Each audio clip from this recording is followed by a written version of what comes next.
Hey everyone, it's time for yet another installment in this series exposing all the frauds at Discovery Institute. With some of the more prominent figures covered, it's time to dip into the lower ranks, starting with a silly little German guy named Günter Bechly.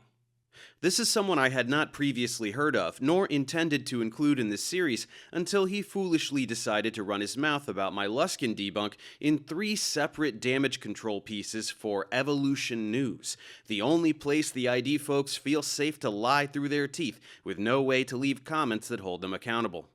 I figured this little stunt should earn him a spot here, at the very least to go through his pathetic blog posts and point out all the lies, but we will get to that later. First, let's go through some background information on this sad little man. Bechly, another senior fellow at the DI's Center for Science and Culture, has a doctorate in geosciences and is an invertebrate paleontologist who specializes in insect systematics.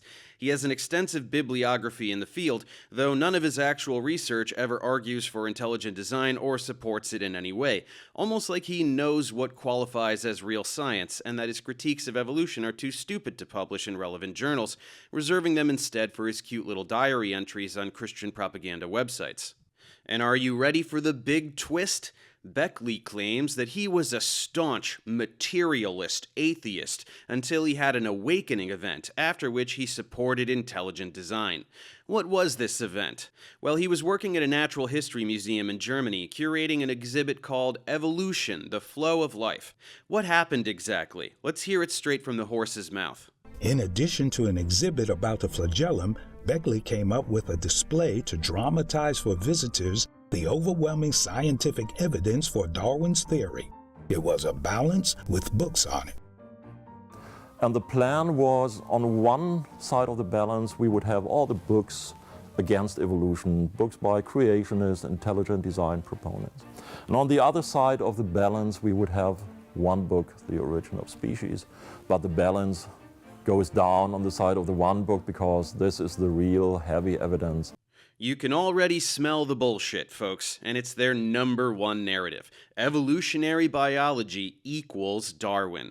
All those ID books that talk about aspects of genetics and anthropology and paleontology that Darwin had never dreamed of are supposed to be countered by Origin of Species, because they deliberately depict it as an evolutionist Bible, rather than the work that catalyzed the mountain of research since then. Pretending that Origin of Species is the only book you need to understand modern evolutionary biology is like pretending that you can understand quantum mechanics and relativity by reading Newton's Principia. They will never give up this lie, no matter how many times they are called out on it. But the display didn't have quite the result Bechly intended. And I made one big mistake. I read the books on the lightweighted side, the apparent lightweighted side. Did you, Günter? Did you sit there on the museum floor Indian style and read all these books for the first time, one after the other, to be a good museum curator? No, you did not. And what I recognized to my surprise is that the arguments I found in those books were totally different from what I heard either from colleagues or when you watch YouTube videos where the discussion is around intelligent design versus neo-Darwinian evolution. And I had the impression on one side that those people are mistreated, their position is misrepresented, and on the other hand that these arguments are not really receiving an appropriate response and they have merit. Totally, right on the spot, you concluded all of that. You internalized everything you'd heard about real scientists debunking idiotic creationist arguments, ignored all of it, and became a creationist yourself overnight. We all totally believe you, buddy. One of the books Bechly read was Darwin's Black Box. I read Darwin's Black Box, where he basically introduces this concept of irreducible complexity. Bechly soon realized that proposed Darwinian explanations for the origin of the flagellum didn't work. Well, anyone who watched part 3 of this series knows that Behe's books are trash and irreducible complexity has been debunked 1,000 times. Was there really no one there who knew how to explain to him that Behe is a moron? That's a little suspicious, since even I can do it. But we won't reiterate part 3, so check that one out if you haven't yet.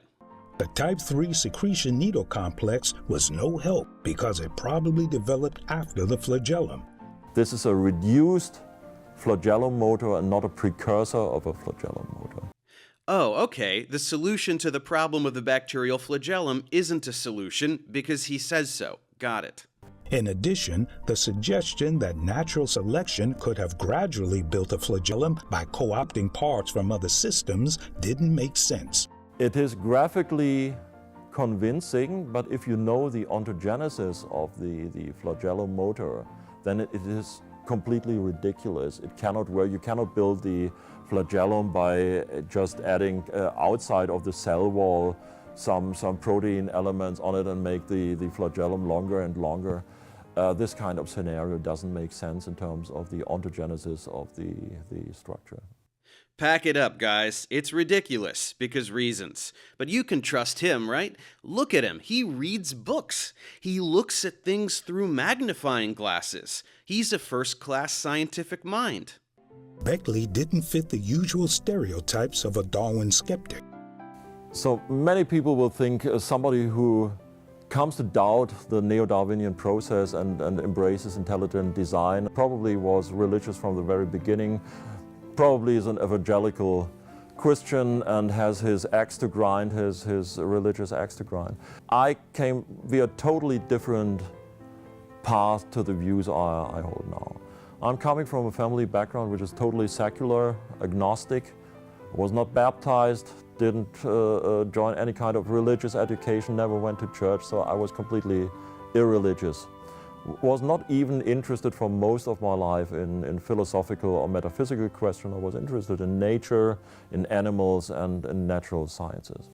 And with this, we reveal the purpose of Günter Bechly. It is glaringly apparent that every single proponent of intelligent design is devoutly religious. A little suspicious if we are supposed to take it on scientific merit alone, isn't it? If it was such good science, you'd think some of those nasty atheists would acknowledge it too, right? And yet not a single one, because it isn't science.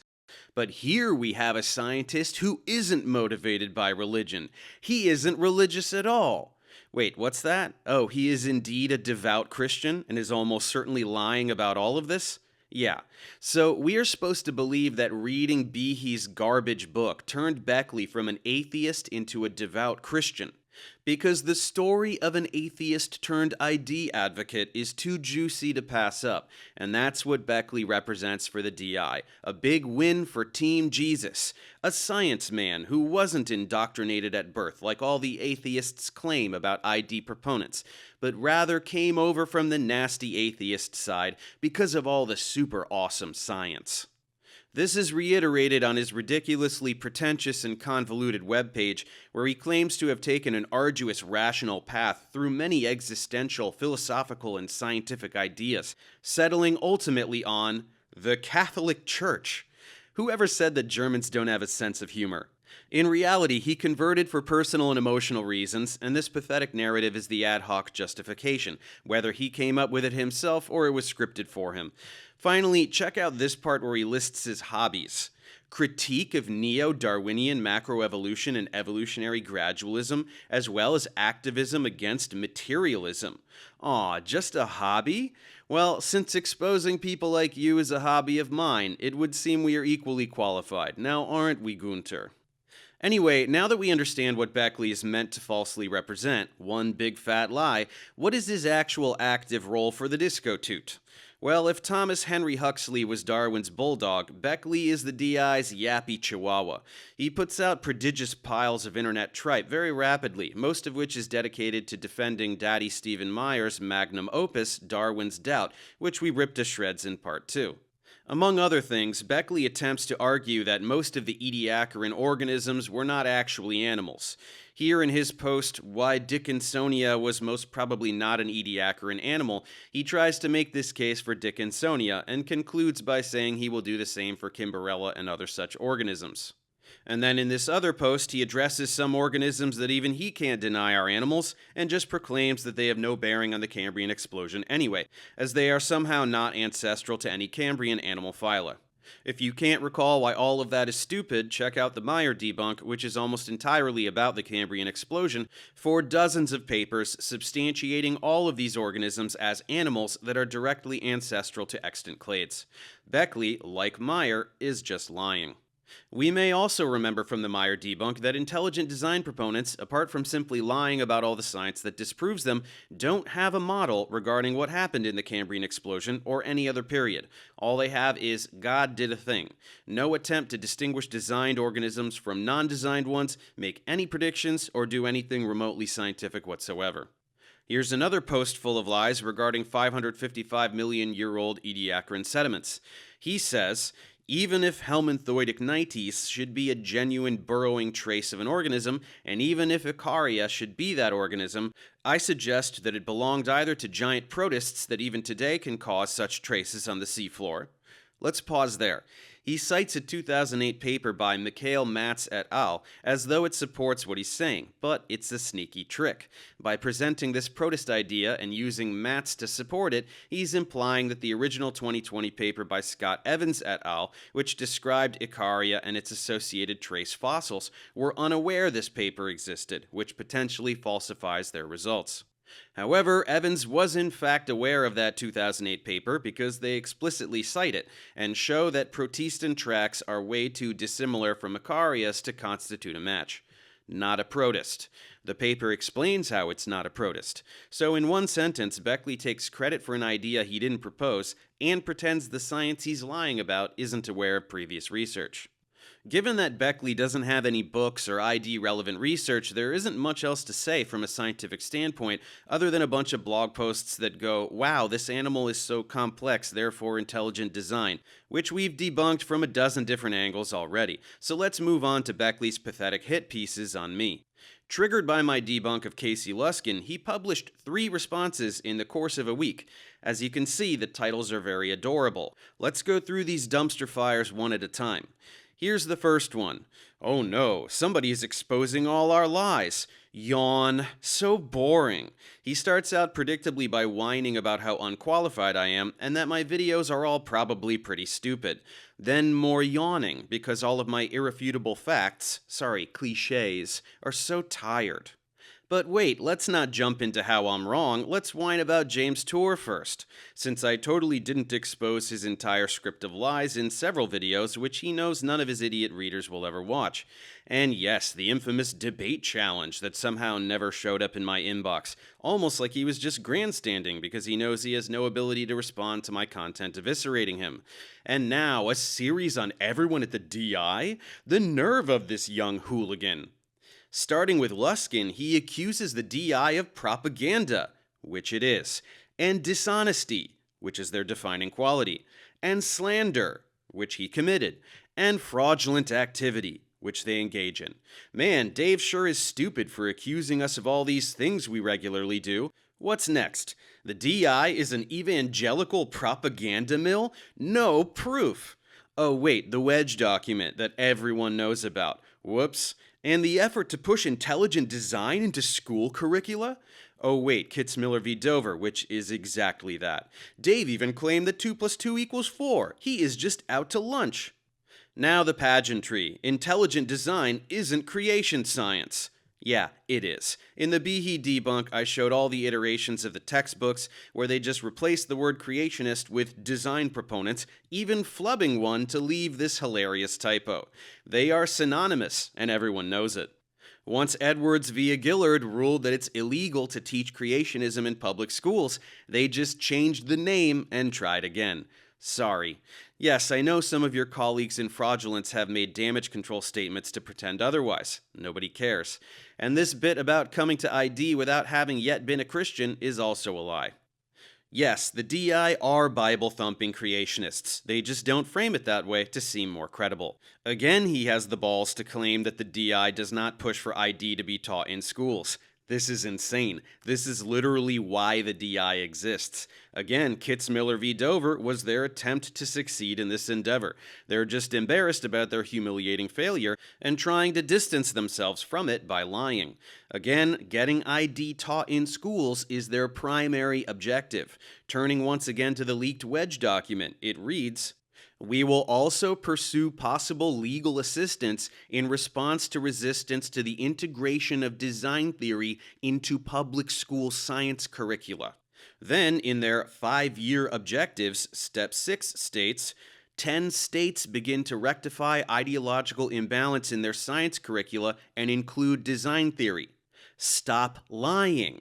Everyone can see that you are lying. Aren't you the least bit embarrassed to be caught lying all the time? And now 3 major problems. Let's hear them, slugger. Who defines science? Not me. Yeah, I didn't make up the word science. Great work, Sherlock, but I know what it is, even if you pretend you don't. And sorry, scientists also know what science is and can tell the difference between science and non-science. That's why no real scientists agree with the propaganda you peddle, because it isn't science. Again, ID is not a real model. It makes no predictions and has no real explanatory power. It's just God did it. Number 2, no, as I just said, it has no explanatory power. Shakespeare writing Romeo and Juliet has nothing to do with the bullshit you peddle, and you should feel really stupid for having said that. There is no dogma, it's just you denying mountains of science that proves you wrong. The empirical data is in. ID is anti-science propaganda. And 3, no, ID does not predict anything, other than that when people explain things that you claim have no naturalistic explanation, you'll just shift the goalposts and pretend nothing happened. Case in point, in the Bechly debunk, I showed how he asks for researchers to knock out a bacterial flagellum and wait for flagellar motility to evolve again, admitting that this would instantly falsify irreducible complexity, having no clue that someone literally did that 1 year earlier. You can't make this stuff up. And then we get to the theocracy. Yes, Farina points out that the goal of Christian propaganda is theocracy, and that's bad. He's not kidding, folks. It doesn't matter if every last pawn doesn't hold theocracy as a goal. That's what the financial backers of the DI want, by Meyer's own admission. Didn't I do any research? Yeah, I did the research where I found out who pays you and what they want. Cry more about it. Or just pivot to your favorite sob story about how science is being hijacked by those no-good real scientists doing real science that ignore your lies. Yes, so noble to follow the evidence wherever it leads, except for where it actually leads, a consistent and unrelenting debunking of everything every single one of you clowns have said for the past 20 years. On to the metaphysics. How dumb I am for saying that science is materialistic. Obviously, science is all about immaterial things, like souls and unicorn farts and magic spells. Duh. Yeah, science can't say that immaterial things don't exist, but regardless, they aren't science, which is what I said. And no, you can't salvage this pathetic stance by listing a bunch of theoretical physicists and pretending that space-time is supposed to be some ethereal, immaterial thing. Nor can you reference ridiculous clickbait pop-sci articles and pretend that they represent some kind of scientific paradigm. People just like to click on that stuff. That's why the titles are that way. Visit my quantum mysticism debunk if you want to learn about why these titles are stupid. Bechly employs a pompous version of this approach on his website, where he rattles off random terms like entanglement and universal wave function as though they support his pseudoscience. Delusional narcissism at its finest. And then more whining about predictions. Again, ID makes none. At all. So this is pointless, apart from serving as an opportunity to lie about ad hoc solutions, or basically just a denial of the entire fossil record. No, this pulses of new information thing is not a prediction. It doesn't even actually mean anything. It is not corroborated by paleontology, nor do discontinuities discredit evolution. Same with the junk DNA thing. That some sections of non-coding DNA serve ancillary functions doesn't negate the fact that the vast majority of the genome serves no functional purpose. So no, what you are saying is objectively wrong. You don't make predictions. You lie and retrofit the lies to your agenda. And no, nobody credible acknowledges ID as a theory because it objectively isn't one. It is defended only by people with a religious agenda, including you, even though your whole thing is pretending you never had one. But tell me more about how I missed the target by nailing every single target on the bullseye. Now on to the second one, a fact check that ignores all the facts. This is all about how they dishonestly use the term Darwinism. I've explained this tactic several times already. They want to paint evolution as nothing more than a crazy ideology from some old dead prophet. That makes it easy for their followers to reject it.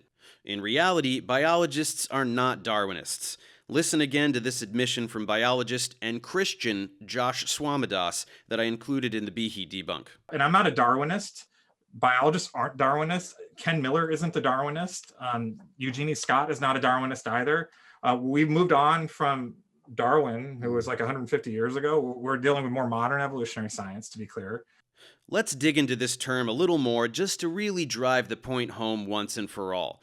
Darwinism was coined by Thomas Henry Huxley in 1860 and referred specifically to Charles Darwin's concept of phyletic gradualism occurring as a result of natural selection. Of course, if you look through the scientific literature, you'll find the word being used in various contexts.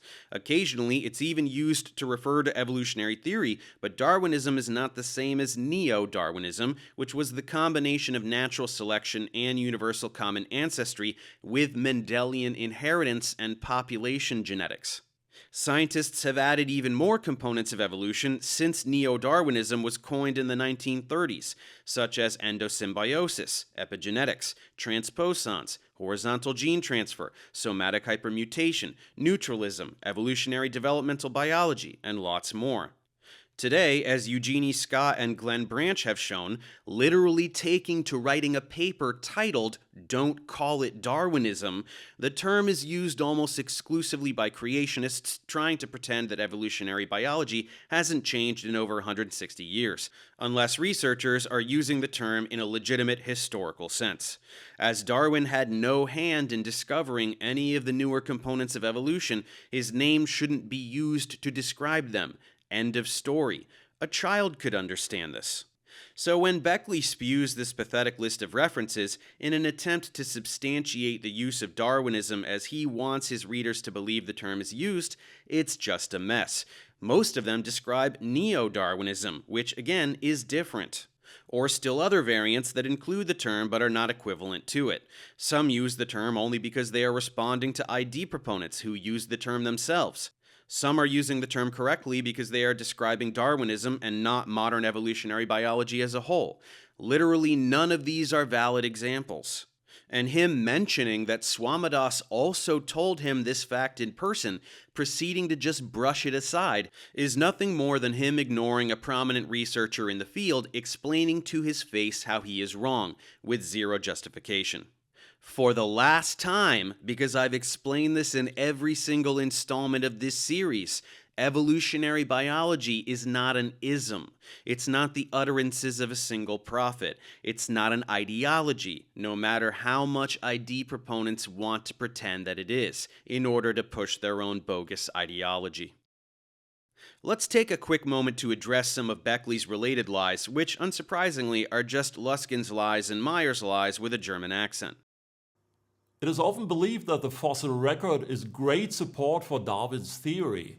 Actually, this is not the case at all. If we look at Darwin's theory, it makes certain predictions like gradualism, that everything came into being very continuously and that there were small changes building up to big changes. But what the fossil record says is actually the contrary. What we find is not gradual developments, but saltations. We don't find stepwise building up, but sudden appearance of new forms and new body plans. Nope, we see lots of gradual change in the fossil record. We talked all about it in the Meyer debunk. He's just ignoring mountains of science. But more importantly, by again fixating on Darwin, he's ignoring modern evolutionary biology, which does not necessitate phyletic gradualism. There can be rapid and dramatic changes to the body plan through mechanisms like gene duplication and neofunctionalization, de novo genes, and so forth. But again, the gradualism is also there. Consider phytoplankton. You can actually go up a core of sedimentary layers to see how foraminifera, diatoms, coccolithophores, and other phytoplankton change gradually. But phytoplankton doesn't impress creationists. They only want to talk about macroscopic organisms, especially vertebrates, who by contrast, and for well-understood taphonomic reasons, have much poorer fossil records. This is no accident, but even considering this, examples of slow, gradual change in vertebrate fossils also exist. This 2020 paper documents how frill ornamentation evolved in a lineage of ceratopsians.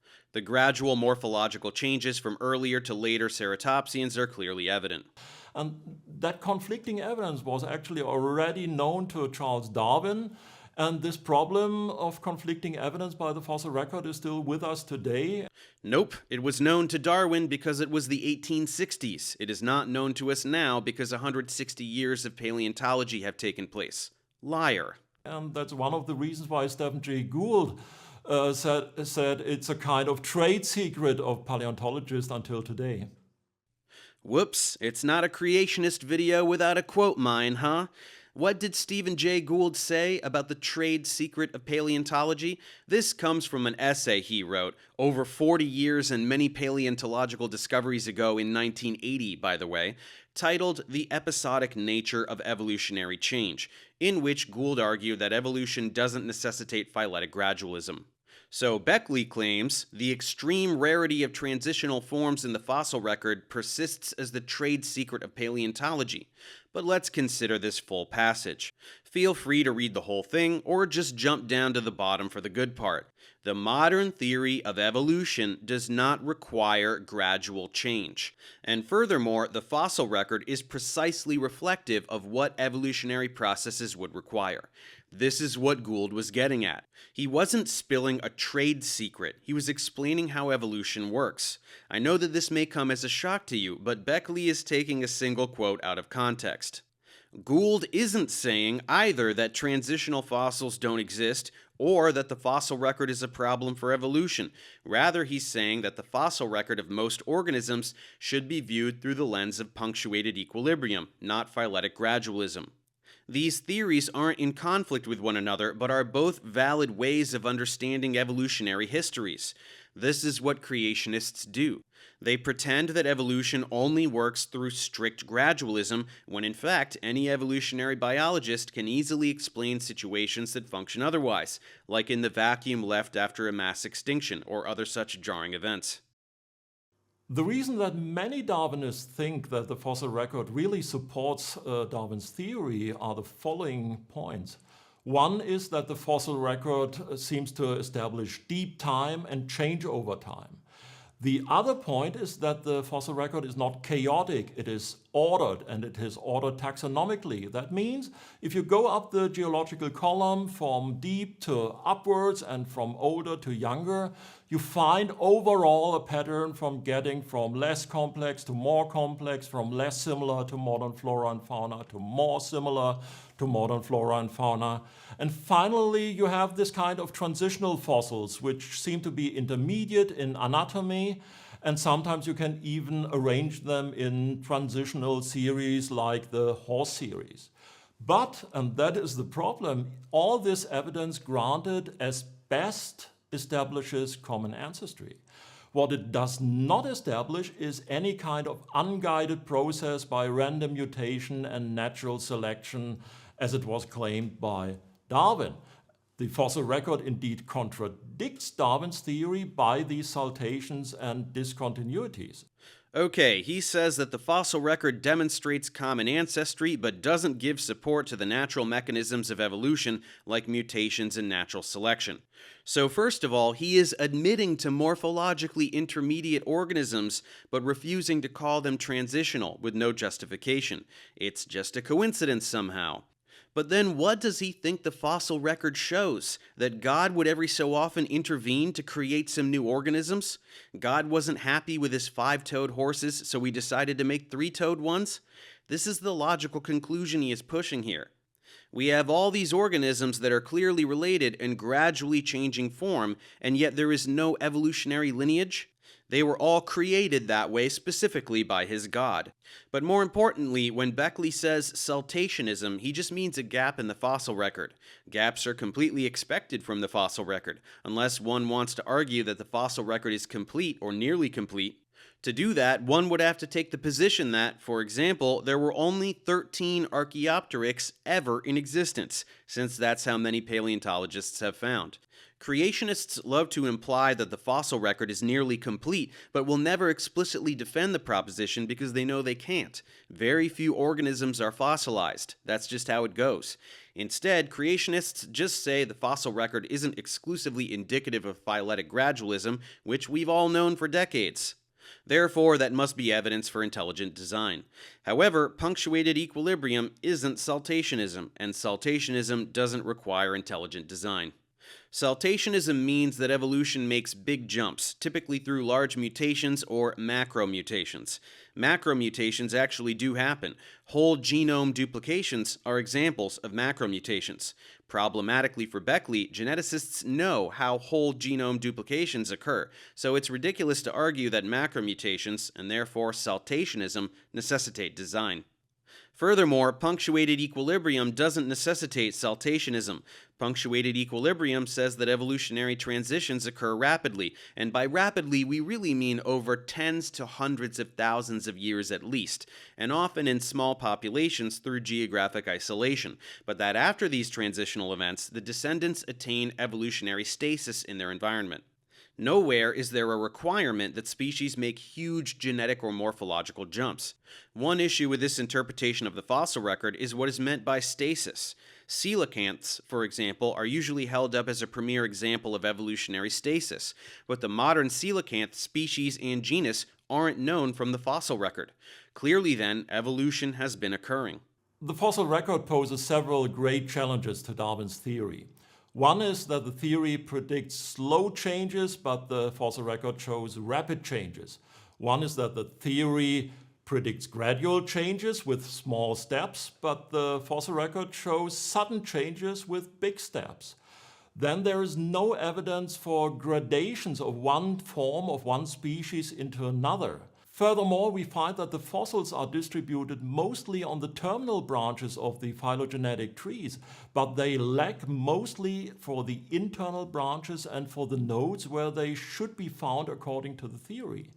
And finally, there is conflicting evidence between the fossil record and between the predictions from the theory, for example, between molecular data, molecular clock datings, between the pattern of appearance that is predicted by the phylogenetic reconstruction and the pattern of appearance in the stratigraphical column. And finally, there are often fossils that are out of place, that are found at the wrong place and at the wrong time. And all these conflicting evidences require ad hoc explanations to explain away this conflicting evidence. And one of these ad hoc explanations, for example, is so-called ghost lineages, totally hypothetical periods of existence of fossils where there is no record at all. Bechly is now complaining that we don't find direct ancestors in the fossil record, ignoring the poor preservation of most organisms. So he's again implying that the fossil record is very good, so we should see everything, but not explicitly defending the notion. But that's not even the weirdest thing he said in this clip. He says ghost lineages, which are periods between two fossils within the same clade that lack fossils of that clade, are ad hoc explanations. This is idiotic. Every paleontologist on the planet recognizes that ghost lineages are inevitable because the fossil record is imperfect. Let's bring up coelacanths again. Coelacanths have a ghost lineage that extends through most of the Cenozoic. There are lots of Mesozoic coelacanth fossils, but very few Cenozoic ones. Should we therefore argue that God decided to create coelacanths a first time, kill them off, and then totally unrelated create them again in the late Cenozoic? Should we argue that every single example of a ghost lineage, which exists in most clades, is actually God deciding to make more organisms? This is profoundly stupid, and Bechly knows it. He knows he is just peddling lies in service of his religion. Lastly, let's move on to the final article, where Bechly flails wildly to defend Casey Luskin's blatant lies from my absurd attack. This is the most dishonest installment in the trilogy. Remember from part 1 of this series that the Science Uprising video tried to convince us that anthropologist Owen Lovejoy deviously manipulated Lucy the Australopith's actual pelvis to make it look like she walked upright. But Lovejoy didn't. He manipulated a plaster cast of Lucy's pelvis because her actual pelvis was warped by geologic processes into an anatomically impossible shape. Luskin can be quoted as saying, "Lucy's pelvis had to be reconstructed using quite a bit of evolutionary interpretation and imagination." He did not say a plaster cast. He said Lucy's pelvis. The pelvis. as in the pelvis. Are you listening, Günter? This claim, in conjunction with the part of the video where he is working on the plaster cast with the audio removed that explains what he is actually doing, followed by the bewildered face of some guy who can't believe the dishonesty of these evil atheist scientists, that's what was in the video.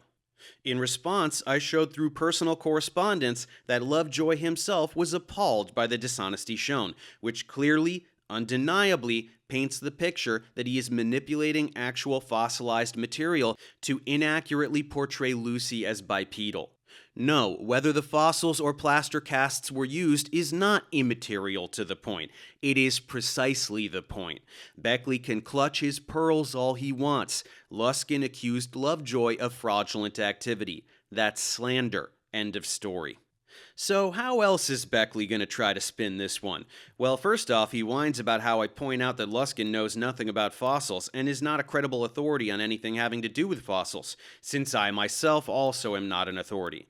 Well, I'm not the one lying about fossils, now am I, buddy? I'm the one who is referencing actual experts in the field to show how Luskin is a liar, no matter how much he tries to prop up Luskin's non-existent expertise. Bechly claims that geologist Luskin has demonstrated an understanding of fossils, but the opposite is on display throughout the entire video. Remember the article he referenced claiming that it supports Lucy being a knuckle walker, and then how I showed that it actually says the exact opposite? And then how I showed personal correspondence with the author who also explains how Luskin is totally clueless? Why did Luskin botch it so badly when dumb old Dave figured out how to read it properly? Is Luskin stupid, or is he a liar? Günter? Those are your two options. There are plenty of other ways Luskin showed that he's clueless about fossils as well. When he attempts to criticize the Lucy reconstruction, he shows that he has no appreciation for the fact that anatomists worked on the reconstruction. It was not imagination that guided Lucy's pelvic interpretation, as he claims, but a basic understanding of anatomy and biomechanics. To reiterate the explanations I gave in the Luskin debunk, the reason the pelvis was reconstructed was because there is no anatomical means by which to reconstruct it in a quadrupedal fashion. To force it into a chimp shape leaves the pubic symphysis significantly unfused. This is entirely ignoring the fact that other aspects of Australopith anatomy confirm bipedality, those being the valgus knee, anterior foramen magnum, inline hallux, 3 arches in the foot, etc. Of course, Bechly is trying his best to divert his audience's attention away from this fact. He knows that Luskin lied about the paper and has no way of defending what he said. Instead, he selectively cites several other articles in an attempt to argue that anthropologists are completely clueless about how Australopiths walked. They aren't. To quote a 1983 article by Jack Stern and Randall Sussman that Bechly himself cites, today the overwhelming preponderance of researchers view the short, broad ilium and valgus knee of Australopithecines as adaptations for terrestrial bipedal locomotion. That bipedality was a more fundamental part of Australopithecine behavior than in any other living or extinct non-human primate is not in serious dispute. The article ends with, in our opinion, A. afarensis is very close to what can be called a missing link. It possesses a combination of traits entirely appropriate for an animal that had traveled well down the road toward full-time bipedality, but which retained structural features that enabled it to use the trees efficiently for feeding, resting, sleeping, or escape. Prior to the discovery of the Hadar remains, one could not have predicted precisely what combination of traits would be found in a transitional form such as A. afarensis. Why would Bechly reference something that debunks him? Well, it's not that surprising to those of us who are well versed in creationist nonsense, since we know that neither Luskin nor Bechly even bothered to read the source they claim supports them, and they know with 100% certainty that not a single one of their fans will ever read it for themselves either, nor could they comprehend it. The facade of diligence. Bechly then attempts to cast doubt on the reconstruction further by asking why there is no detailed publication of the reconstruction, deeming a conference publication as not good enough in the process. However, this entirely ignores the other Australopith pelvic material we have that coincidentally matches the anatomy seen in the Lucy reconstruction. How strange that Lucy's pelvis would look exactly like that of other Australopiths if Lovejoy mangled the reconstruction, huh? On the Littlefoot specimen, Bechly suggests that I did not know the difference between Australopithecus afarensis and Australopithecus prometheus. First, Australopithecus prometheus is more often than not subsumed into Australopithecus africanus, so who exactly doesn't know they're hominins here? But more importantly, all these animals are a part of the genus Australopithecus, which is the point. Animals belonging to the same genus engage in similar locomotor styles as they have similar morphologies. Later on, Bechly pathetically tries to argue that even if Australopiths were bipedal, it doesn't matter because some other primates were or are bipedal too. Therefore, we can't group Australopiths with humans. This is abjectly ignorant. First, the idea that any of the Miocene apes were bipedal to the extent of Lucy is insane. Absolutely no biological anthropologist is proposing this. This is completely setting aside the controversy of these proposed occasionally bipedal Miocene hominids. Not only that, but the suite of bipedal characteristics that unite Australopiths and Homo is vastly more comprehensive than the handful of hints proposed for Miocene apes like Danuvius. The similarities between Homo and Australopithecus include both large-scale, full-bone morphologies and minute muscle attachment sites. The morphology that allows for bipedalism is a pretty big suite of characteristics that unambiguously unite Australopiths with Homo to the exclusion of every other extant genus. The cranial morphology helps, but since bipedality evolved first, it confirms the human locomotor pattern as being rather ancient indeed. Bechly's entire argument is just one giant smokescreen, evidenced most clearly by his complete disregard for the morphology of the genus he is attempting to talk about. For someone acting like a big shot in paleontology, he sure does say a lot of wrong things. Of course, he knows what he's doing. This is damage control, remember? Just spew a bunch of lies using scientific jargon that will dazzle and exhaust the reader, and they will just assume he's smart and right. Works like a charm on those with no interest in thinking for themselves. And we finish with some gratitude for me, which is really just him projecting all his own tactics onto those who debunk him. Yes, all those straw men I use, like when I debunk ID straw men. All those ad hominems I use, like showing exactly how they are wrong using mountains of peer-reviewed research, while he just whines about how unqualified I am, a literal ad hominem. All the facts I distort, like how I point out where they distort facts, like Behe's adventures in chopping up data tables about polar bears. What's that saying? Just accuse people of what you do yourself? Yeah, these guys are gaslighters. What's this about insecure behavior? You mean like writing 3 blog posts full of absolutely nothing to protect your fragile worldview from the sledgehammer of scientific scrutiny? Yes, let's be grateful to Farina, not just for the over 1,200 academic tutorials that millions of students all over the world use to pass their classes, which he is begging people to unsubscribe from, but rather because Farina is shining the brightest spotlight on all the frauds at the DI that they have ever received. This last-ditch effort to use the internet to spread propaganda and hang on to a tiny shred of relevance is finally biting them in the ass, as a prominent educational channel airs their dirty laundry for all to see, and there's nothing they can do about it. And quite a few have come to look, in fact. Hundreds of thousands have watched each of the previous installments in this series, and my 2 videos humiliating James Tour are up to nearly 1 million views each. Bechly and his colleagues in fraudulence, the laughing stock of the scientific community, have never been more irrelevant, and it's all thanks to some guy on YouTube. So, Günter, you probably should have kept your mouth shut, but you didn't. And your reward is this humiliating video, which hopefully will be the top search result for your name for the rest of the lifetime of YouTube. Anyway, we still have a few more frauds to get through, so I'll see you next time.